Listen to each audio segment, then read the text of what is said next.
حسبي الله لا إله إلا هو عليه توكلت وهو رب العرش العظيم.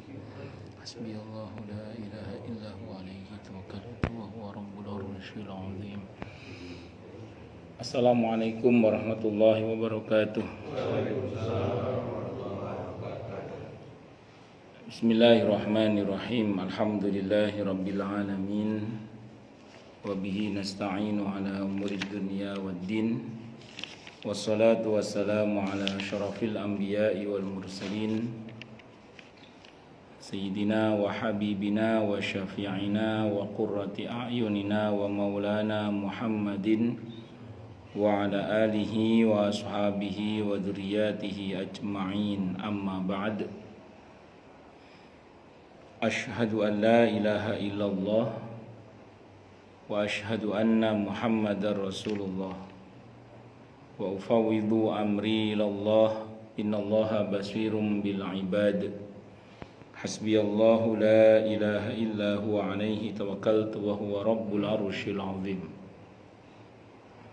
Qala Allah ta'ala fi kitabihil karim hikayatan an nabiyillahi Musa alaihi salam, Rabbi syrah li sadri wa yassir li amri wahlul 'uqdatam min lisani yafqahu qawli. Para alim, para asatid, para asatidah, para bapak dan ibu sekalian, hafizoni wa hafizakumullah, bil khusus segenap pengurus Masjid Raudhatul Jannah yang semoga pengurusnya dan jamaahnya selalu dalam naungan rahmat, barokah, perlindungan serta bimbingan Allah Subhanahu wa taala. Amin Allahumma amin insyaallah. Dan tentu kita berdoa, Allahumma inna nas'aluka ilman nafi'a wa rizqan thayyiba wa amalan mutaqabbala wa fatahallahu lana futuhal arifin. Allahumma inna na'udzubika min ilmin la yanfa' wa amalin la yurfa' wa qalbin la yakhsha' wa du'a la yasma'. Allahumma ati anfusana taqwaha wa zakkiha anta khairu man zakkaha anta waliyuha wa maulaha.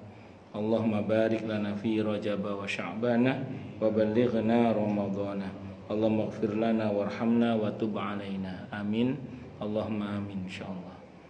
Bapak Ibu sekalian, hafizani wa hafizakumullah. Subuh ini insyaallah kita akan memulai pembahasan secara berselang-seling ya. Akhirnya terkabul, Pak. Nah, bulan lalu Pak Herianto, Pak Haji Herianto menyatakan monggo ada apa-apa diselang-seling, ngoten Pak Haji. Insyaallah pagi ini kita akan mulai kajian kitab At-Tadhkirah karya Al-Imam Al-Qurtubi rahimahullah rahmatan wasi'ah wa rahimallahu ulama al-muslimin. Beliau bernama Al-Imam Muhammad ibn Ahmad ibn Abi Bakar ibn Farah Abu Abdillah Al-Ansari Al-Khazraji Al-Maliki Al-Ma'ruf yang populer dengan sebutan Bil Qurtubi, Al-Imam Al-Qurtubi rahimahullah rahmatan wasi'ah wa rahimallahu ulama al-muslimin. Qala al-muallif rahimahullahu ta'ala wa nafa'ana bihi wa bi'ulumihi fid dharaini amin. Bismillahirrahmanirrahim. Babun nahyi an tamanniyil mauti wad du'a'i bihi lidurrin nazala fil mali wal jasadi. Bab menerangkan tentang larangan berharap mati dan berdoa minta mati disebabkan hal yang buruk yang terjadi terkait dengan harta dan jasmani. Jadi kalau urusannya harta, urusannya jasmani duniawi, itu kita dilarang berharap mati dan dilarang minta mati. Ada beberapa hal yang patut untuk kita perhatikan. Yang pertama, karena biasanya kalau keadaan yang menimpa kita berkaitan dengan harta dan jasmani duniawi, itu kok sampai minta mati, itu berarti sudah putus asa berarti. Biasanya gitu, biasanya putus asa. Nah, orang putus asa minta mati itu biasanya karena nggak ngerti apa yang terjadi setelah mati gitu. Dipikirnya kalau mati terus sakit sembuh gitu. Dipikirnya kalau sudah mati terus masalah utang di dunia selesai gitu. Dipikirnya gitu. Dipikirnya kalau sudah mati urusan dengan istri yang cerewet, mertua yang judes misalnya, atau besan yang agak-agak gimana, itu udah dianggap selesai gitu. Padahal urusannya setelah mati itu lebih ruwet lagi sebenarnya. Kalau dia mati karena putus asa ya. Jadi kalau matinya karena putus asa itu justru setelah mati itu urusannya malah lebih ruwet lagi. Kenapa saya katakan lebih ruwet? Begini, kalau kita masih hidup, istighfar kita masih punya fungsi mendatangkan solusi insya Allah. Sedekah kita masih punya fungsi mendatangkan pertolongan Allah insya Allah. Kalau kita masih hidup, sholat kita, sabar kita, puasa kita, itu mengundang pertolongan Allah. Artinya gini, kalau kita masih hidup, kita masih bisa berbuat dengan izin Allah. Tapi kalau sudah mati, kita tinggal menerima. Kalau sudah mati kita tinggal menerima. Karena orang kalau sudah mati itu, kalau bahasanya Nabi, inqata'a amaluhu, terputus amalnya. Karena terputus amalnya, maka kemudian dia nggak bisa ngapa-ngapain lagi udah. Dalam pengertian yang bermanfaat untuk dirinya nggak bisa. Jadi dia nggak bisa lagi sedekah yang bermanfaat untuk dirinya. Dia tidak bisa lagi beristighfar yang bermanfaat untuk dirinya. Dia tidak bisa lagi berbuat sesuatu yang bermanfaat untuk dirinya. Itu yang dimaksud. Kalau pahalanya tidak terputus, tapi yang terputus adalah amalnya. Makanya orang yang berharap mati itu biasanya karena dia nggak ngerti apa yang akan terjadi setelah kematian itu. Dan itu lebih berat daripada ketika dia masih hidup di dunia. Karena orang setelah mati itu pilihannya cuma dua, lebih bahagia atau lebih sengsara. Itu cuma dua itu pilihannya. Kalau nggak lebih bahagia ya lebih sengsara. Makanya kalau orang yang tauhidnya benar ya, iman Islamnya benar, insya Allah dia tidak akan sampai berputus asa pengen mati, itu tidak, insya Allah. Kenapa? Karena yang dipikir adalah ya kalau saya masih hidup, saya masih ada harapan. Tapi kalau sudah mati tinggal nunggu keputusan. Masalahnya matinya bagaimana dulu? Kalau matinya dalam keadaan putus asa tentu itu buruk. Na'udzubillahi min syarri dzalik. Dan biasanya pula orang yang sampai berharap mati seperti ini biasanya itu dia seringkali merasa hidupnya sendiri, apa-apa sendiri. Maka bagi orang yang bertauhid, orang itu akan paham sebenarnya bahwa dia tidak pernah sendiri. Dia tidak pernah sendiri. Dia selalu dibersamai oleh Allah. Dia mampu sampai detik di mana dia bertahan itu karena Allah yang berikan kemampuan. Makanya ketika kita berbuat apa-apa sendiri, enggak, kita tidak sendiri. Kita ditemani oleh Allah. Kita diberi kemampuan oleh Allah. Karena kita bisa, karena dibisahkan oleh Allah. Makanya orang yang bertauhid dengan baik dan benar itu, dia tidak akan pernah merasa sendiri. Bagaimana mungkin dia sendiri sementara Allah itu selalu membersamainya. Wa huwa ma'akum aina ma kuntum. Allah itu senantiasa bersama dengan kalian dimanapun kalian berada, itu kata Allah. Wa idza sa'alaka ibadi anni fa inni qarib ujibu da'wata da'i idza da'ani falyastajibu li wal yu'minu bi la'allahum yarshudun. 186 surah Al-Baqarah itu. Artinya kalau hambaku bertanya kepadamu wahai Nabi, katakan aku dekat, tentangku katakan aku dekat. Bahkan dalam ayat yang lain Allah menyatakan aqrab min hablil warid, bahkan lebih dekat daripada urat nadinya.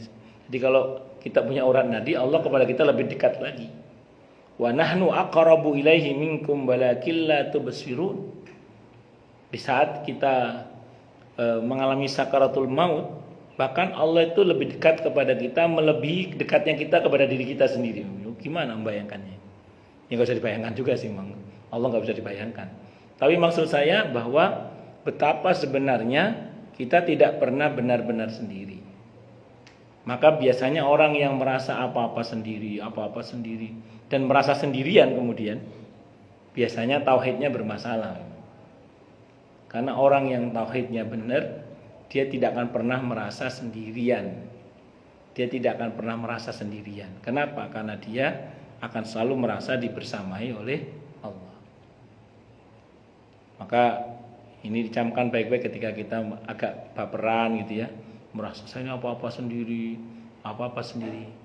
Sekarang kita jawab, enggak, saya tidak sendiri. Saya bersama Allah. Saya dibantu oleh Allah. Saya dibersamai oleh Allah. Saya ditolong oleh Allah. Gitu aja. Sehingga kita tidak lagi merasa sendiri.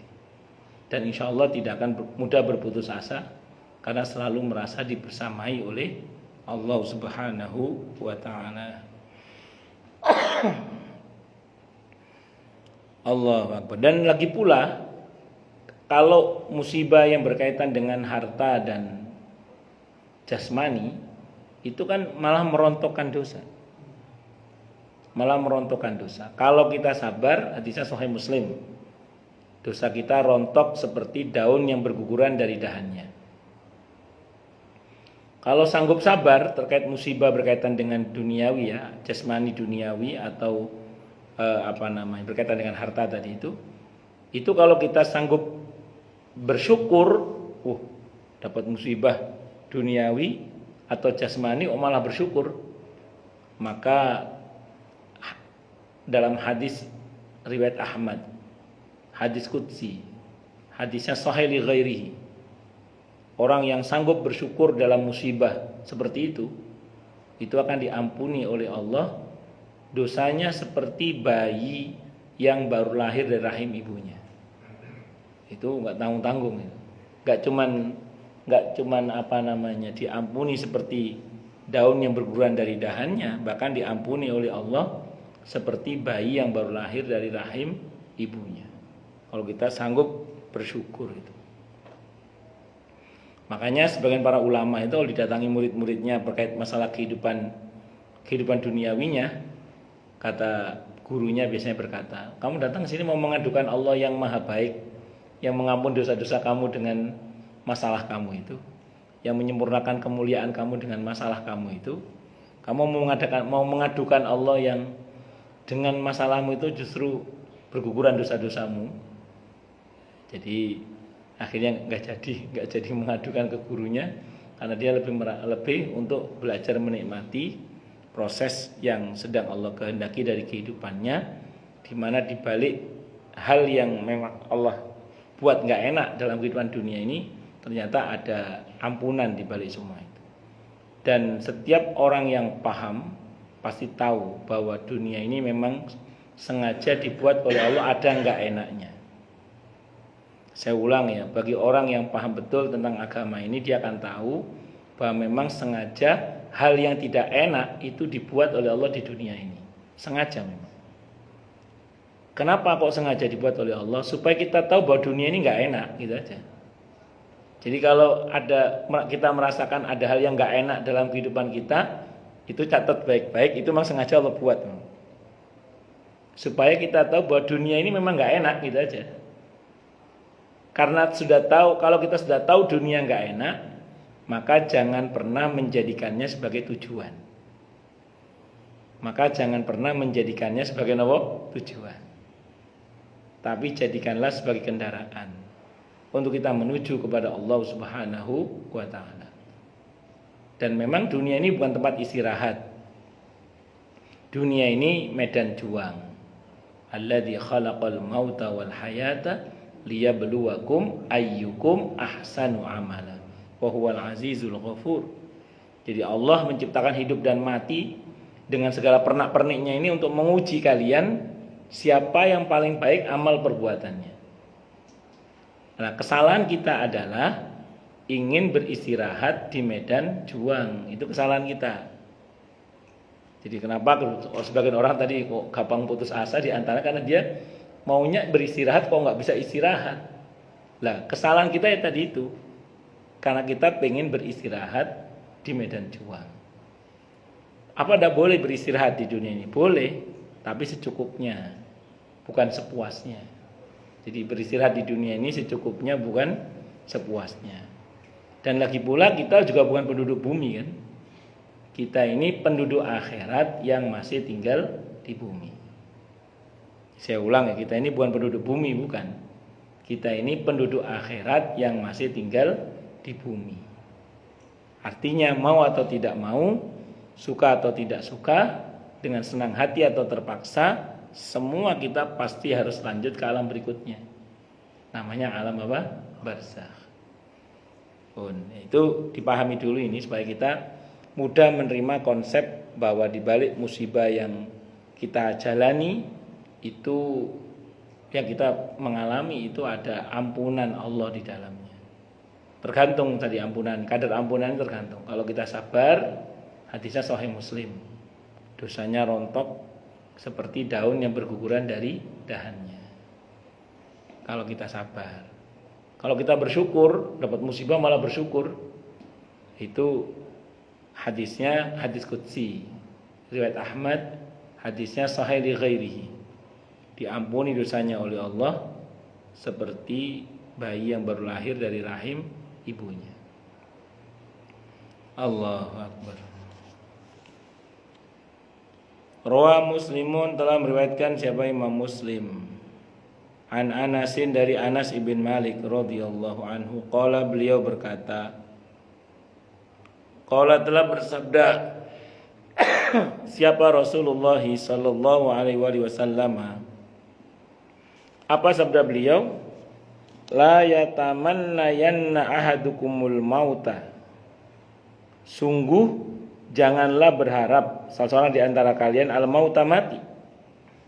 Lidurrin nazala bihi, dikarenakan bahaya atau madarat atau keburukan yang turun bihi kepadanya.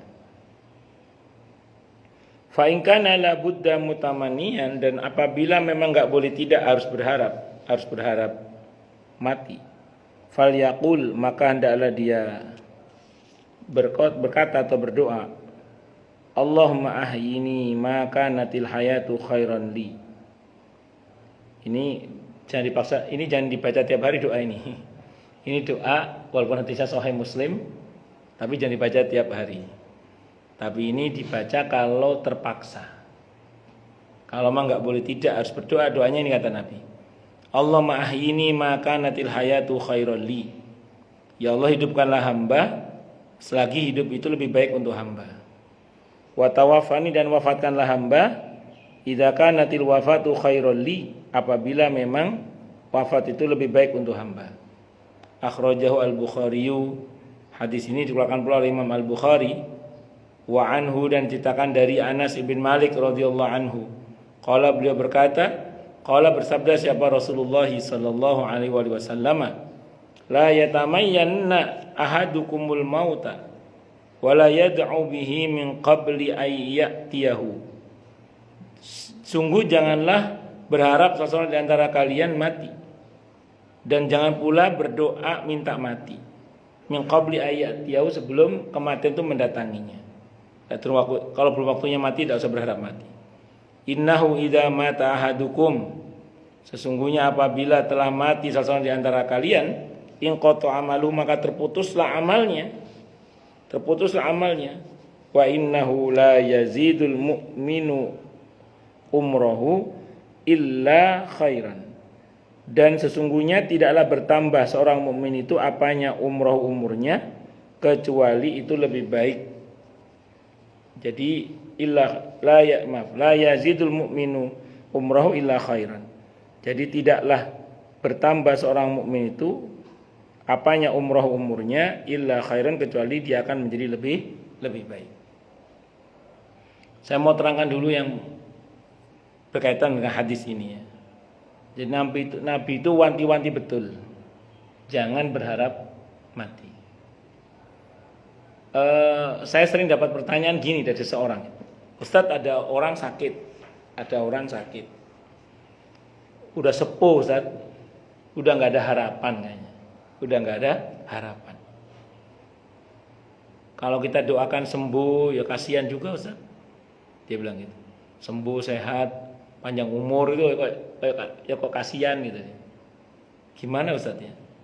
Maka saya jawab, selama kita masih punya harapan, maka sampaikan harapan itu. Orang sesepuh apapun, kalau memang sepatutnya memang kita itu tetap berharapan sembuh gitu. Walaupun rasanya tidak mungkin gitu. Walaupun rasanya tidak mungkin. Tapi tidak mungkin kan bagi kita, bagi Allah kan tidak ada yang tidak mungkin. Ya walaupun nanti ada standarnya ya. Karena saya pernah diajak oleh satu keluarga untuk menghadap seorang dokter yang sedang mengobati pasien itu di rumah sakit nggak ngerti saya itu. Ya, jadi pihak keluarga tidak mau dicopot itu dokter mesinnya. Iya. Terus pihak dokter dengan pertimbangannya bla bla bla bla. Terus menjelaskan secara medis bla bla bla bla. Istilahnya ini kalau memang mau dicabut sudah nggak apa-apa. Tapi pihak keluarga bertahan saya pengennya tetap dipertahankan bla bla bla. Ya mau gimana? Wong keluarganya masih mau dia terus bertahan. Ya wis, walaupun istilahnya ibarat ini dicabut aja sudah insyaallah wassalam udah. Ya tapi karena keluarga masih pengen mau hidup ya tidak apa-apa. Oh berarti kalau nanti pihak keluarga mutus berarti sama dengan membunuh? Enggak juga. Karena sudah atas penjelasan ahlinya. Tapi andaikan kita masih tegen hati itu untuk saya masih punya harapan baiklah. Saya monggo silakan aja. Tidak ada masalah. Itu saya teringat ceritanya Ustadz Atian Ali Bandung itu. Ketika beliau ibunya udah sepuh juga saat itu ya. Sakit, semua dokter mengatakan tidak mungkin. Tiba-tiba ada satu dokter yang nyeletuk gini, "Dok. Bisa sih cuman tipis." Kata Ustadz Atian Ali, yang tipis itu sudah. Yang tipis itu kan ya. Jadi bisa sih cuman tipis. Ya yang tipis itu diupayakan secara maksimal, yang tipis itu. Akan diupayakan, qadarullah berhasil. Sembuh ibunya, Masya Allah. Padahal semua sudah rasanya udah angkat tangan tidak mungkin. Cuman tadi ada satu dokter yang nyetuk tadi itu. Mungkin sih cuman tipis katanya. Ya sudah yang tipis itu udah diambil tindakan itu. Qadarullah kok sembuh dengan izin Allah itu. Nah, ya monggo kalau memang masih sangat mungkin untuk diharapkan dan itu memang yang benar sebenarnya. Tapi mohon maaf, fakta di lapangan ada sebagian kan sudah capek karena sudah terlalu lama atau apa macam-macam, sehingga sebagian mungkin gimana ini baiknya karena sudah kasihan, sudah capek apa macam-macam. Maka ini kata Nabi di sini, beliau bersabda, kalau memang tidak boleh tidak, istilahnya terpaksalah harus berdoa, maka doanya tadi itu, ya Allah, sekiranya untuknya hidup lebih baik, maka hidupkanlah. Dan sekiranya untuknya wafat lebih baik, maka wafatkanlah dalam keadaan husnul khatimah. Itu kalau tidak boleh tidak. Tapi ini doa terpaksa ini. Jangan tiap ada orang sakit, ya Allah kalau sekiranya jangan. Tetap doa kita standarnya Allah masfi siapa gitu. Itu standar kita. Tapi memang ada masa di mana rasanya itu satu. Dan saya pernah ngalami diundang oleh jamaah di Kemang 3 itu. Karena ibu mertuanya udah mengalami sakaratul maut. Semua anaknya kumpul, termasuk yang dari luar negeri pada datang semua. Ada yang bagian nalkin, kita bagian yang membaca Al-Quran sambil berharap kepada Allah agar semua dimudahkan. Walaupun kita serahkan keputusannya kepada Allah. Itu kita tungguin sampai lama, nggak mati-mati. Sampai yang nungguin itu sampai capek, Pak. Akhirnya kata keluarganya, udah Ustadz, karena kita tunggu tidak meninggal, Ustadz udah boleh pulang katanya. Ya makasih Bu, saya pulang. Setelah saya pulang sekian waktu dapat kabar, Alhamdulillah Ustadz nggak jadi meninggal, sudah makan durian lagi sekarang katanya. Ya. Ya itu maksud saya gini, itu saat itu beliau umurnya udah 90 tahun. Udah asal gini loh, saat itu anak-anaknya rasanya sudah dekat. Tapi wong ajal itu urusannya bukan dengan umur. Ajal itu urusannya kan dengan yang penciptanya kan. Ternyata saya sendiri melihat bagaimana orang-orang yang udah umur 90 tahun lebih itu bahkan ya akhirnya nggak jadi meninggal itu ya, itu saya melihat sendiri itu. Walaupun akhirnya meninggal juga, tapi setelah sekian tahun sekian tahun itu sempat bertahan 1 tahun 2 tahun nggak salah itu beliau itu, masya Allah. Makanya kita itu jangan terus beranggapan kayaknya udah nggak ada harapan, kayaknya nggak ada harapan. Jangan, kalau masih ada harapan, berharaplah terus pada Allah, berharapan baik terus. Nah, saya ulang tadi, inilah masya Allah indahnya Islam ya, mengakomodir rasa hamba-hambanya yang hamba-hamba Allah yang kadang pada titik nadir kekuatannya. Ya, ada masa di mana saya mendengar sendiri bagaimana orang kita keluar udah capek Ustaz. Ada yang kasihan juga dia kalau terus begitu, ada begitu. Omong-omong itu kan pasti keluar omong-omong gitu. Nah, ini agama mengakomodir. Oke, kalau memang tidak harus berdoa, maka jangan minta mati juga, tapi serahkan kepada Allah sambil berkata, ya Allah, kalau sekiranya untuknya wafat lebih baik, ya Allah sekiranya untuknya hidup lebih baik, maka hidupkanlah. Dalam nasihat wal afiyah, dalam ketaatan pada Allah dan Rasulnya Muhammad SAW, kita doanya baik-baik lah. Tapi kalau sekiranya menurutmu ya Allah, untuknya wafat lebih baik, maka wafatkanlah dalam keadaan husnul khotimah, syahid di jalanmu, engkau mudahkan ya Allah, bla bla bla. Nah itulah Islam ya, masya Allah. Jadi sisi-sisi gelap dari relung kejiwaan kita itu diakomodir dalam syariat dengan doa seperti tadi itu. Tapi saya ulang, ini bukan doa harian ya, jangan ya. Jadi jangan terus, ayo anak-anak ini kita hafalkan doa hati Sahih Muslim. Bun, lanjut. Bismillahirrahmanirrahim. Dan dikatakan pula dalam hadis tadi itu bahwa kita dilarang berharapan mati itu karena begini, kalau orang sudah mati itu terputus amalnya. Tadi saya terangkan ya, kalau kita masih hidup, kita masih ada harapan. Kita baca la ilaha illa anta subhanaka inni kuntu minadh dhalimin. Ada potensi harapan mendapat pertolongan Allah.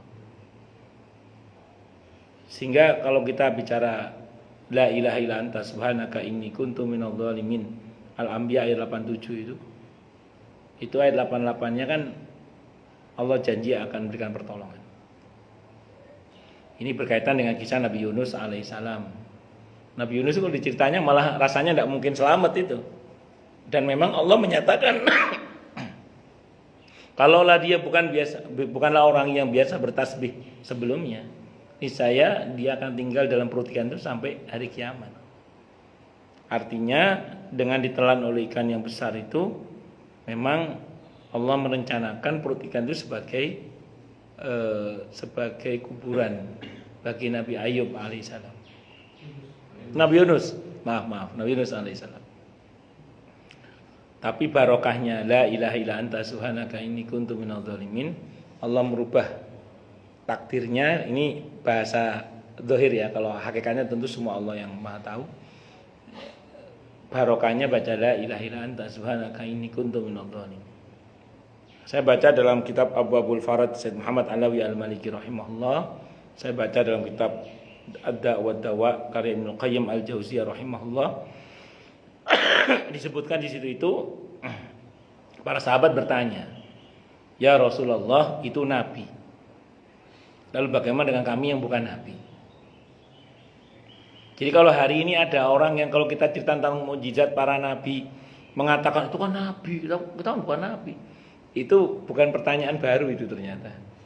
Di masa Nabi kita Muhammad sallallahu alaihi wasallam masih hidup pun pertanyaan seperti itu disampaikan.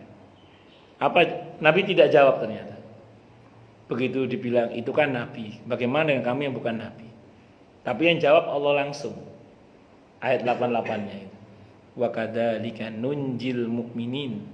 Sebagaimana Yunus, kami akan selamatkan pula orang-orang yang beriman yang mau membaca la ilaha illa anta subhanaka inni kuntu minadh-dhalimin. Makanya orang-orang yang paham betul tentang konsep ingkoto amaluhu kalau udah mati tadi itu, maka dia tidak akan memilih mati dalam hal ini karena dia punya pikiran kalau saya masih hidup, saya masih ada harapan. Tapi kalau saya sudah mati, tinggal nunggu keputusan itu. Itu seperti itu. Allah. Saya izin minum dulu ya. Bismillah. Alhamdulillah. Alhamdulillah. Alhamdulillah. Orang kalau masih hidup, istighfarnya masih punya fungsi. Orang kalau masih hidup, istighfarnya masih punya fungsi. Sehingga dikatakan dalam satu riwayat, man lazimal istighfar ja'alallahu min kulli dhiqin makhraja wa min kulli hammin faraja wa razaqahullahu min haitsu la yahtasib. Orang yang membiasakan istighfar itu yang sempit dilapangkan, yang buntu dikasih solusi, bahkan Allah kasih rezeki dari arah yang tidak terduga. Ini beda kalau dia sudah mati. Kalau dia sudah mati nggak punya fungsi istighfarnya itu. Tapi kalau masih nggak punya fungsi untuk dirinya ya. Tapi kalau dia masih hidup, istighfarnya masih punya fungsi. Dan kalau kita masih hidup, doa kita masih didengar oleh Allah untuk kita sendiri. Kalau sudah mati, kita tidak bisa lagi berdoa untuk diri kita sendiri. Orang itu kalau masih hidup kayak kita masih hidup, alhamdulillah, masya Allah, itu kita berdoa, Allah masih berkenan mendengar doa kita dan mengabulkannya. Tapi kalau kita sudah mati, kita tidak bisa lagi berdoa untuk diri kita sendiri, tidak bisa. Makanya saya ulang ya, mumpung masih hidup, manfaatkan betul. Makanya orang yang paham betul tentang ini, dia tidak akan berharapan mati. Karena dia tahu betul kalau sudah mati, dia hanya nunggu keputusan. Iya kalau keputusannya baik, kalau enggak gimana? Apalagi matinya dalam keadaan putus asa, naudzubillahi min syarri dzalik. Kemudian dikatakan dalam riwayat tadi bahwa tidaklah bertambah seorang mukmin, itu hadisnya Sahih Muslim, Bukhari dan macam-macam tadi ya. Oh enggak, Muslim, Ahmad dan Imam Nawawi dalam kitab Riyadhus Shalihin. Dan tidaklah bertambah pada seorang mukmin umurnya kecuali dia akan semakin lebih baik. Makanya kalau bahasa sederhananya, seorang mukmin itu Allah anugerahi panjang umur itu lebih baik daripada umurnya nggak panjang gitu.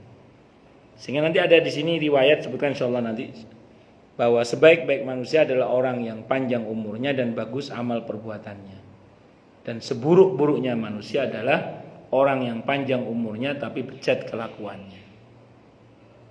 Nah, orang beriman itu kecenderungannya semakin tua semakin lebih baik. Semakin tua semakin lebih baik. Ustaz, ngeri juga Ustaz kalau summa radatna asfala safilin, ngeri juga Ustaz. Kalau kita nanti akan kembali lagi seperti semula kayak anak kecil lagi. Jawabannya iya sih. Cuman kan Allah bilang di ayat itu, illal ladzina amanu wa amilus solihati falahum ajrun ghairu mamnun. Kecuali orang-orang yang beriman dan beramal soleh dengan baik dan benar ya. Maka bagi mereka itulah pahala yang tidak terhitung. Artinya bagi orang yang akidahnya, iman tauhidnya benar, amal solehnya benar, insya Allah tidak berlaku rumus summa radatnahu asfala safilin. Sehingga saya pribadi melihat tidak seorang jauh-jauh, orang sekitar saya saja itu ketika saya lihat kehidupan beliau memang apik gitu ya, tertib hubungannya dengan Allah dan dengan sesamanya, disertai dengan keyakinan yang benar tentang Allah dan Rasulnya Muhammad SAW, itu memang rata-rata enggak kena sumaradan asfala safilin, karena sampai dengan usia yang sudah tidak lagi muda itu saja masih dengan izin Allah masih sangat produktif dan masih banyak bermanfaat dan seterusnya. Tapi jangan kita bersalah anggapan juga nanti kalau ada orang tua sakit-sakitan berarti dia tidak beriman dan beramal soleh dengan jangan gitu. Karena sebagian para nabi pun juga mengalami keadaan yang sebagaimana umumnya orang mendapatkan seperti sakit dan lain-lain. Cuman ini untuk muhasabah kita aja. Untuk muhasabah kita, untuk antisipasi lah mumpung kita masih gagah. Saya bilang masih muda ya kok. Apa ya semuanya masih muda. Kecuali Pak Dokter kali masih muda. Itu seperti itu. Jadi ini ya kira-kira yang patut untuk kita perhatikan berkaitan dengan harapan mati tadi itu. Wa qala al-Bukhari, dan berkata sahabat Imam Al-Bukhari rahimahullah, la yatamannayanna ahadukumul maut. La yatamannayanna ahadukumul mauta. Sungguh janganlah berharap salah seorang di antara kalian mati. Imma muhsinan fala'allahu ayyazdada khairan. Karena ada kalanya jika dia adalah seorang yang baik, harapannya dengan panjang umur dia semakin bertambah kebaikannya. Wa imma musian, dan adapun dia kok orang yang tidak baik, fala'allahu ayyasta'tiba. Harapannya dengan panjang umur itu ada kesempatan untuk bertaubat. Hadis Sahih Bukhari, An-Nasa'i dan yang lain. Jadi kalau bahasa sederhananya gini, siapapun kita mau baik atau tidak baik, dihitung dari manapun panjang umur lebih baik, gitu aja lah. Hadisnya sahih. Jadi kita ini didorong punya baik. Kenapa? Karena kalau kita orang yang baik, semakin panjang umur kita berarti semakin bertambah kebaikan kita. Dan kalaupun kita adalah orang yang tidak baik, dengan berumur panjang itu ada potensi berkesempatan taubat. Ibnul Jauzi menyatakan usia taubat itu biasanya 60 tahun. Ini kalau untuk orang dablek ya. Kalau panjenengan saya alhamdulillah masya Allah dari SMA udah taubat misalnya, artinya sudah baik dari kuliah, bahkan dari usia yang belum menikah udah mulai ndalan kalau orang Jawa bilang. Jadi mulai ndalan, itu mulai menempuh jalur yang benar. Bersyukurlah pada Allah. Karena Allah mencintai orang tua yang taubat, tapi Allah lebih mencintai anak muda yang banyak bertaubat. Sampai sini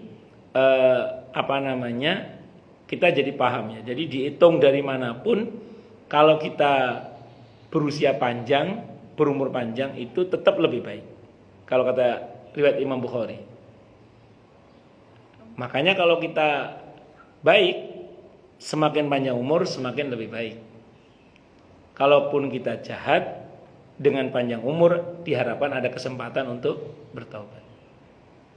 Nah, pengalaman saya dakwah di perkotaan itu, saya ketemu dengan beberapa orang itu memang rata-rata tobatnya itu usia 60-an itu rata-rata. Tapi ini yang kemaru dengan duniawi loh ya, yang kemaru. Kalau yang panjenengan wis saben dina sopo masjid mushola alhamdulillah. Ya beberapa yang saya perhatikan yang minta ngaji sama saya lah, yang minta diajari dari dasar dan macam-macam itu beberapa dari usia 60-an tahun rata-rata. Pas menjelang pensiun atau sehari setelah pensiun. Biasanya. Pensiun usia berapa sekarang pensiun? Berapa? 55 swasta nih. Negeri sama. Oh, kalau dosen, guru 60.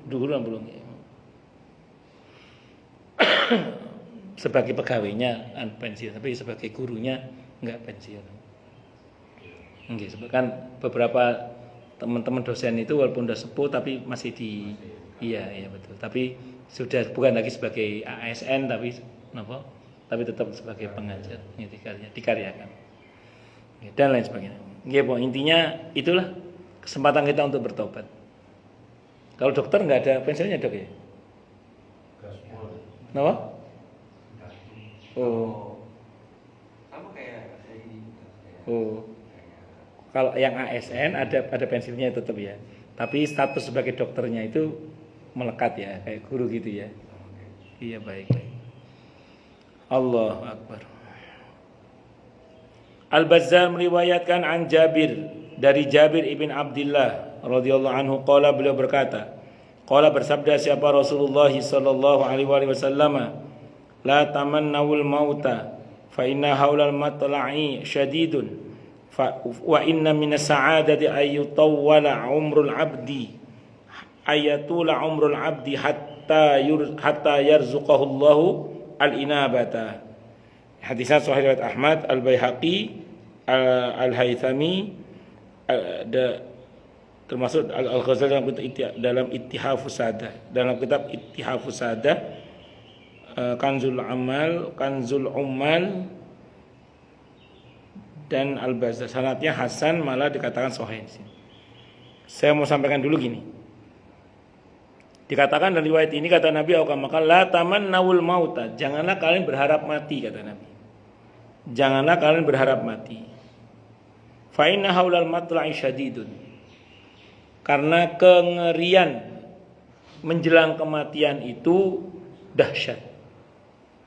Dari proses kematian itu dahsyat kalau bahasa kita.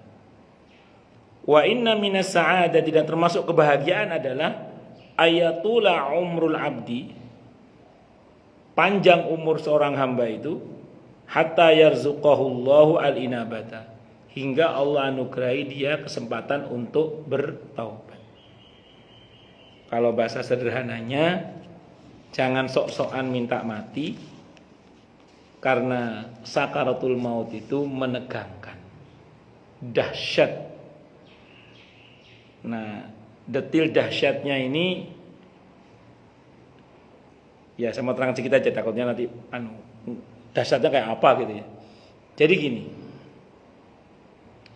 bagi orang yang akan meninggal itu kalau dia orang yang baik, hadisnya riwayat Ahmad, Abi Dawud, Ibnu Majah, hadisnya sahih dari semua jalur periwayatan kata Imam Al-Qurtubi.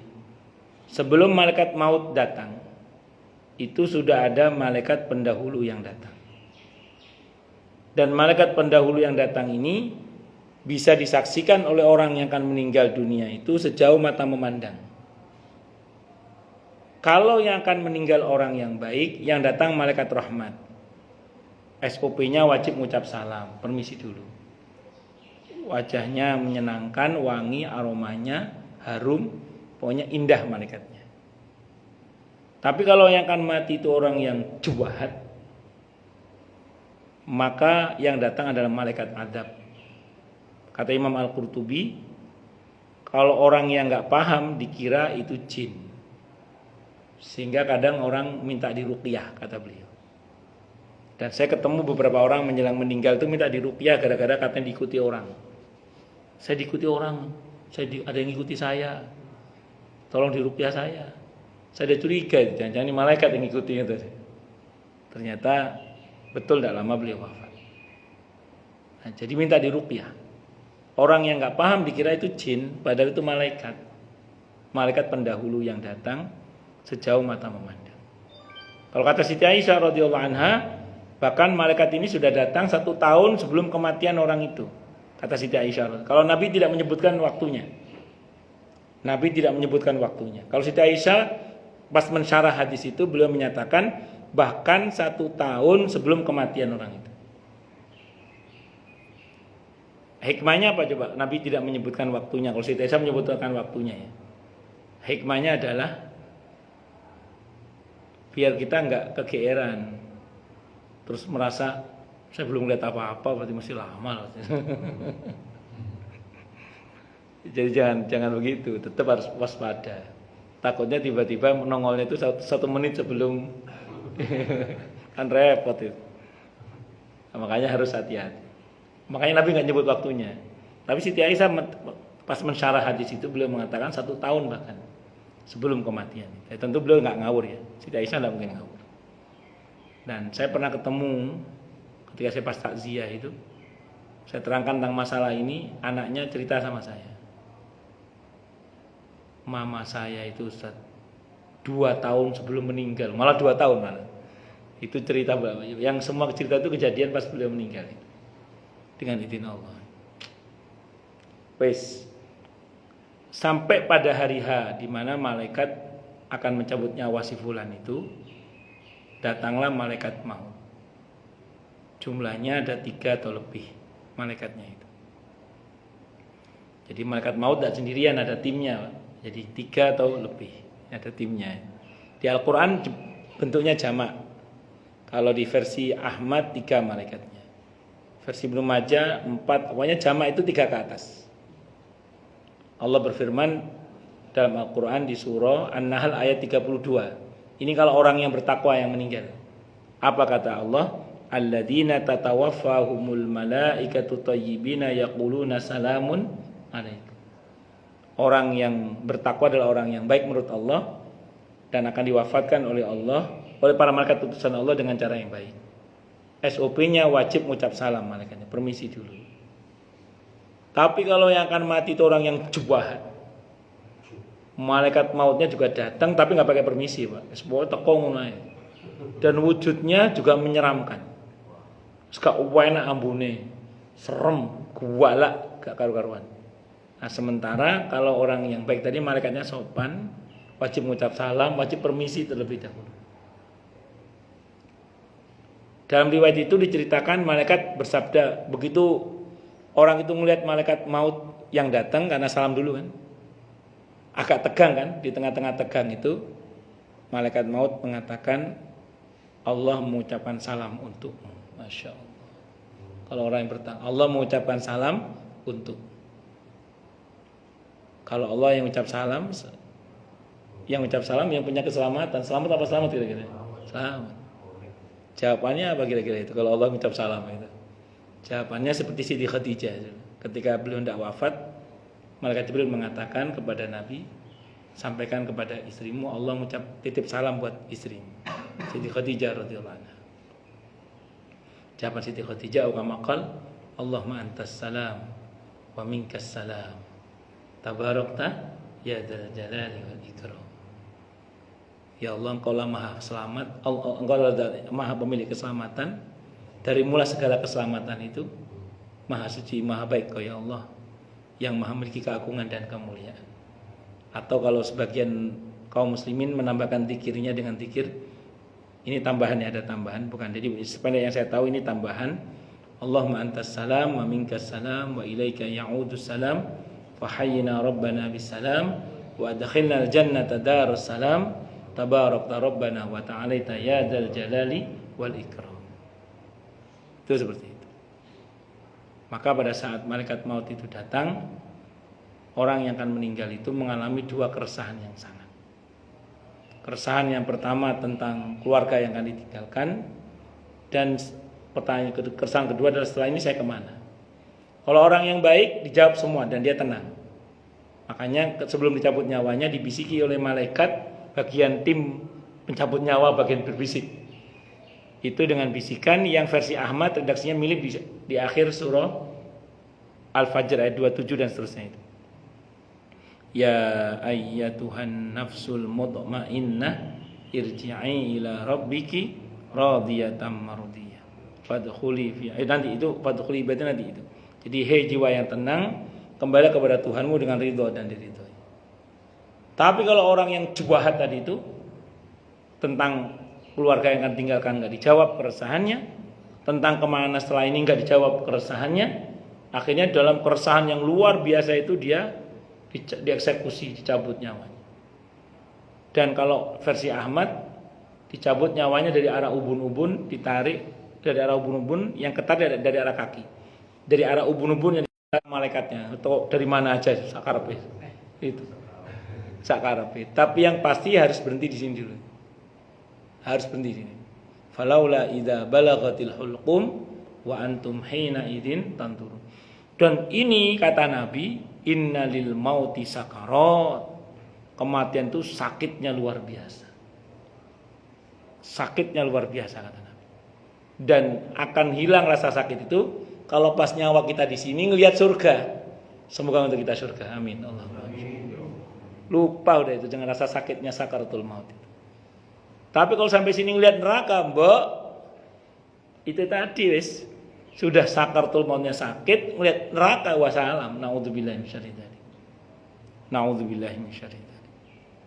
Maka nanti di sini ada riwayat, walaupun didhaifkan para ulama riwayatnya, tapi tetap dicantumkan oleh Imam Al-Qurtubi karena saya sering sampaikan ya bahwa ulama kita itu tetap menggunakan hadis dhaif selama tidak bertentangan dengan hadis yang sahih, selama bukan masalah halal haram. Dikatakan dalam riwayat ini pas ngelihat surga itu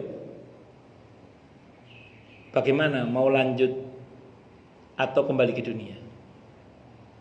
Mau lanjut atau kembali ke dunia? Ada pertanyaan. Kata yang mau mati itu, dunia yang sumpek itu, enggak, lanjut aja. Ngelihat dunia yang sumpek itu minta lanjut saja.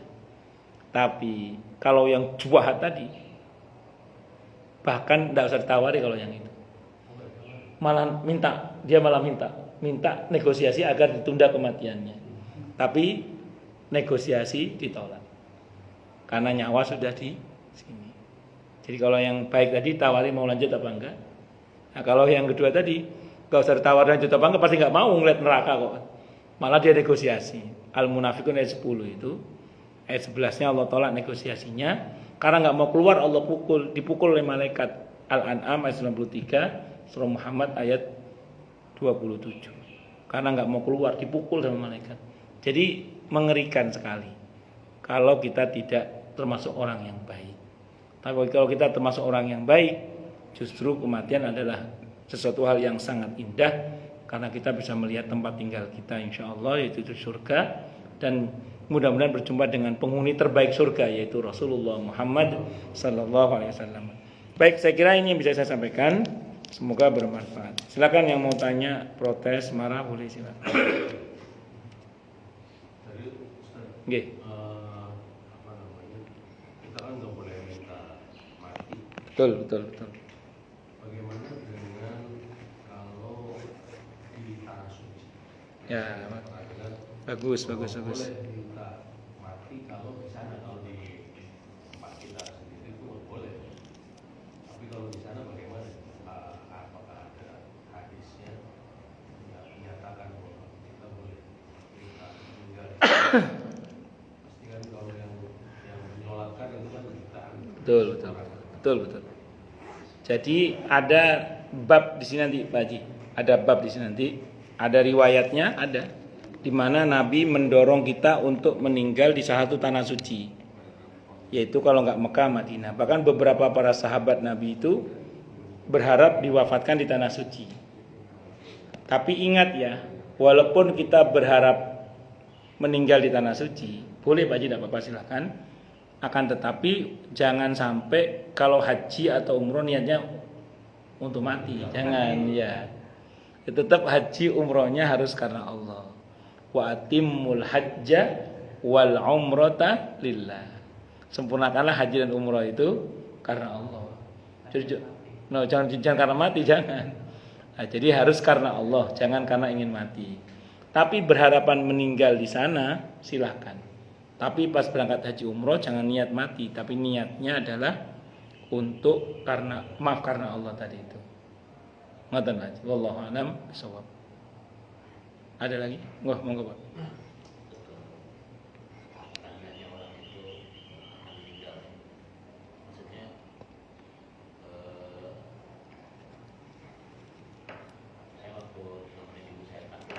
Ya. Sudah pakai pasukan di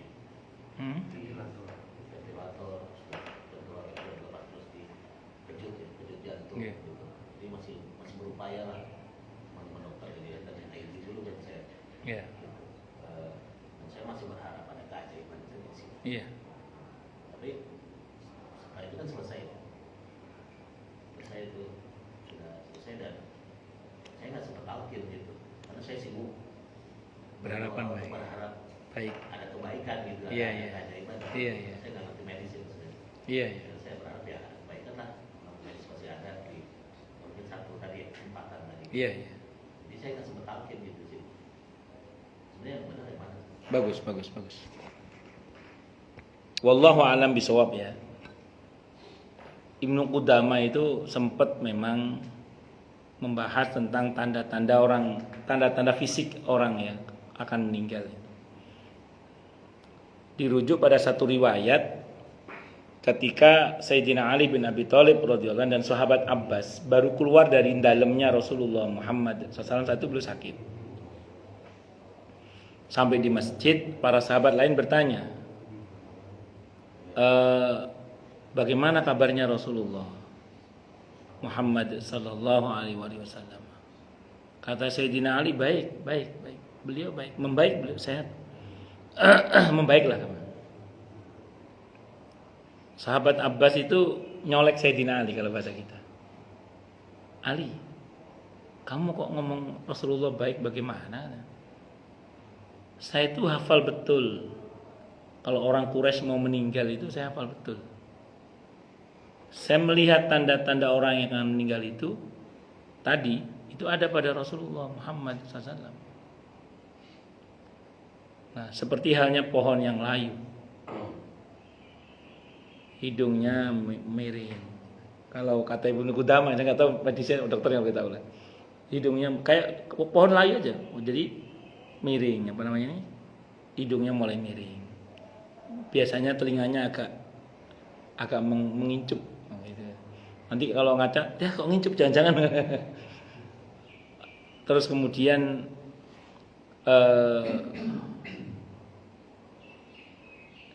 saya nggak apa saya baca. Kayak kulitnya rasanya gimana gitu saya lupa.